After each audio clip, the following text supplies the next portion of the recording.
Bienvenue dans cette nouvelle édition du Morning News. Au sommaire de l'actualité, comment lutter efficacement contre le terrorisme au Mali? Alors que le pays fait face à une recrudescence d'attaques, les autorités ont décidé de changer de stratégie. Un gros plan dans ce journal.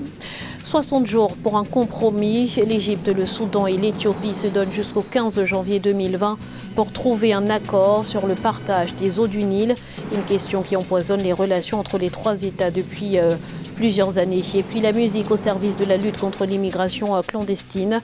À Yeumbeul, banlieue de Dakar, un groupe d'artistes et de musiciens dénonce les risques liés à cette périlleuse aventure. Mais avant de développer ces titres, Adalberto Costa Junior, c'est le nom du nouveau dirigeant de l'UNITA, principal parti d'opposition en Angola. Il remplace à ce poste Isaias Samakuva, qui a prévu de démissionner après 16 ans passés à la tête de ce mouvement.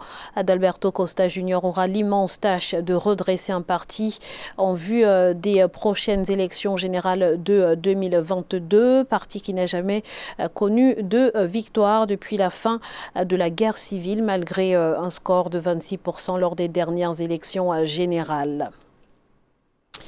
Les Algériens tentent le tout pour le tout à quelques heures de l'ouverture de la campagne électorale pour la présidentielle du 12 décembre. Des milliers de personnes sont à nouveau descendues dans les rues pour dire non à un scrutin qui, selon eux, est destiné à régénérer l'ancien régime. Des panneaux électoraux ont été recouverts de slogans hostiles au vote et des appels à perturber les déplacements des différents candidats se multiplient. Rappelons que les 5 candidats en lice pour ce scrutin ont tous soutenu ou participé aux 20 ans de présidence d'Abdelaziz Bouteflika. On écoute à ce propos quelques manifestants. Nous voulons un état civil et non un état militaire. Le gouvernement devrait démissionner, ils devraient tous démissionner, aucune élection. Nous méritons de nouveaux visages, autres que le gouvernement de l'ancien président Abdelaziz Bouteflika. Ceux qui sont en faveur des élections sont sortis hier pour protester. Nous ne voulons pas d'élections. Leurs salaires sont élevés, 15 millions. Mais nous n'avons même pas de travail. C'est la raison pour laquelle nous sommes dans les rues pour le changement. Vive les forces armées maliennes, pouvait-on entendre dans les rues de Bamako ce vendredi. Des milliers de personnes ont répondu à l'appel de l'opposition pour soutenir l'armée, alors qu'une nouvelle stratégie militaire est annoncée pour faire face aux groupes armés et aux djihadistes. Les détails avec Aïssa Toubari. Face à la recrudescence des attaques terroristes, les autorités maliennes mettent en place une nouvelle stratégie. Il s'agit désormais de concentrer les unités éparpillées sur de vastes territoires, dans des bases où les soldats seront plus à même de se défendre. Jusque-là, en position de défense, l'armée va adopter une posture offensive face aux groupes armés. Cette décision s'inscrit dans l'exécution de nouveaux concepts d'opération qui visent à mieux adapter la stratégie à la menace des terroristes et autres narcotrafiquants. Il n'est nullement question d'abandonner les populations. Selon le gouvernement, les postes d'Andera Boukane et d'Indeliman dans la région de Gao ont replié sur Menaka et le poste de l'Abezanga a replié sur Ansongo. Dans ce choix opérationnel, d'autres unités seront également concernées. Donc ça sert surtout aussi à calmer quelque part le mécontentement grandissant, non seulement au sein des familles des militaires, au sein de la troupe elle-même, mais aussi au sein d'une partie de la population malienne. Ce qu'il faut dire, c'est que la présence de ces camps-là n'a pas permis de juguler de toutes les façons l'insécurité. Est-ce qu'un repli, quoique provisoire, va concourir à une dégradation plus importante de la situation? Je pense qu'il est un peu trop tôt pour le dire. Je crois qu'il faut observer avec prudence ce qui va se passer au cours des prochaines semaines et voir si ce repli s'accompagne de patrouilles et d'opérations de grande envergure. Plusieurs recrutements ont été lancés pour renforcer l'armée et la police. En 2018, l'effort militaire représentait 22% du budget national, soit environ 600 millions de dollars par an. Les 3 quarts vont à l'armée, 1 quart à la sécurité intérieure. Les dés sont jetés au Nigeria. Les électeurs se sont rendus aux urnes ce samedi sous haute sécurité pour élire les gouverneurs de 2 États, celui de Bayelsa dans le sud pétrolier et fief du principal parti d'opposition, le Parti démocratique populaire, et celui de Kogi dans le centre où le siège de campagne d'un candidat a été incendié en début de semaine. À la mi-journée, le vote a été marqué par plusieurs incidents dénoncés par Amnesty International. Notons que les élections locales sont très disputées au Nigeria où les gouverneurs contrôlent les finances de leurs États. La rhétorique s'adoucit entre l'Éthiopie, le Soudan et l'Égypte. Après une médiation américaine, les 3 États semblent déterminés à trouver une solution au conflit qui les oppose depuis plus de 9 ans. Ils se sont fixés jusqu'au 15 janvier 2020 pour trouver un compromis pour la construction du grand barrage hydroélectrique de la Renaissance. On fait le point tout de suite avec Corinne Kamsofehem. Après 9 ans de discussion, la crise entre l'Égypte, le Soudan et l'Éthiopie pourrait trouver une issue définitive le 15 janvier 2020. C'est l'information majeure à l'issue d'une rencontre entre les ministres des Affaires étrangères de ces pays et le président américain Donald Trump le 7 novembre 2019. Suite à des démarches infructueuses au sujet de la construction du barrage éthiopien de la Renaissance, le Premier ministre Abiy Ahmed a finalement accepté une médiation étrangère pour trouver un compromis avec l'Égypte et le Soudan. Abiy Ahmed étant lauréat du prix Nobel de la paix, donc je pense évidemment qu'il est au statut international aujourd'hui. Il va les crédits à la paix, entrer dans l'histoire de l'Éthiopie. Cette zone est en proie à des tensions.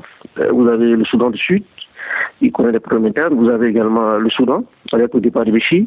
Vous avez l'Érythrée qui n'est pas encore stable. Vous avez également l'Égypte qui connaît également des récessions internes. Donc les tensions dans la région font que les conditions sont réunies pour aller vite vers un accord de paix durable.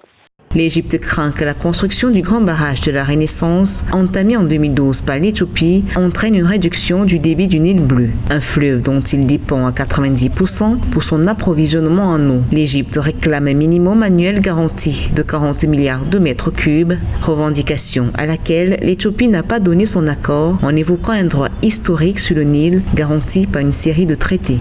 Si aucun accord n'est conclu d'ici le 15 janvier 2020, les ministres des Affaires étrangères ont convenu d'invoquer l'article 10 de la Déclaration des principes de 2015, qui stipule qu'en cas d'échec des négociations au niveau ministériel, la balle passe dans le camp des chefs d'État ou de gouvernement pour qu'une médiation externe peut être sollicitée.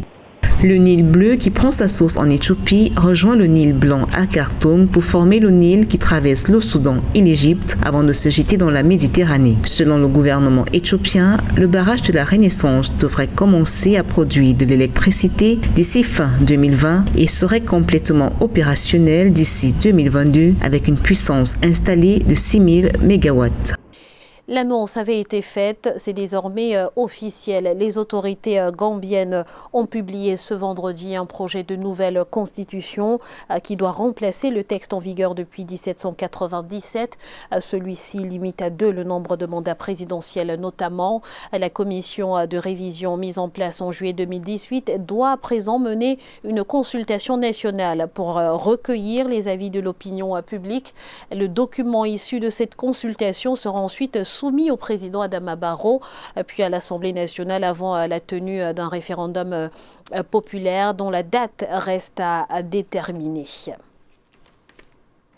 Dans l'actualité économique, le Ghana est en quête de 5 milliards de dollars pour financer une partie de sa dette en 2020. Les autorités prévoient donc une nouvelle sollicitation du marché international des capitaux à hauteur de 3 milliards de dollars. Une partie du recours sera en monnaie locale. Les précisions de Siam Victoria Seji. Le Ghana souhaite financer une partie de son déficit budgétaire. Pour ce faire, le pays prévoit d'emprunter 5 milliards de dollars auprès d'investisseurs étrangers au cours de l'année fiscale 2020.